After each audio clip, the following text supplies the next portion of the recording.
અહીંયા જુઓ, નીચેનામાંથી કઈ નદી જે છે એ કુંવારી નદી છે? તો કુંવારી નદી એટલે બનાસ નદી. જો કુંવારી નદીનો મતલબ એવો થાય કે નદી જે છે ને એના મૂળથી મુખ સુધી વહે. મૂળનો મતલબ એટલે એનું ઉદ્ગમ સ્થાન, અને મુખનો મતલબ એટલે જ્યાં એમનું અંતિમ સ્થાન, જ્યાં પૂરું થતું હોય ત્યાં. આ નદી જે છે એ યાદ રાખજો કે એવી નદીઓ કે જે એનું મુખ છે, બરાબર, એ કોઈ બીજા દરિયા સાથે કે કોઈ નદી સાથે ન મળે. જેમ કે જનરલી કોઈ નદી હોય એ બીજી નદીને મળે એટલે એની સહાયક નદી બને, અને કાં તો એ દરિયામાં ભેગી થઈ જાય. પણ આ નદીઓ એવી છે કે જે નથી દરિયાને મળતી, નથી નદીને મળતી, ક્યાંક ને ક્યાંક રણ પ્રદેશમાં જે છે એ પોતાનું અંતિમ સ્થાન હોય છે. એટલા માટે આ નદીઓને કુંવારી નદી કહે છે. એવી આપણી પાસે કઈ કઈ નદી છે? તો કે તળ ગુજરાતની બનાસ, સરસ્વતી અને રૂપેણ. આ તળ ગુજરાતની નદીઓ છે કે જે કુંવારી નદીઓ છે.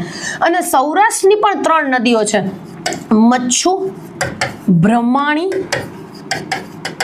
અને ફાલ્ગુ.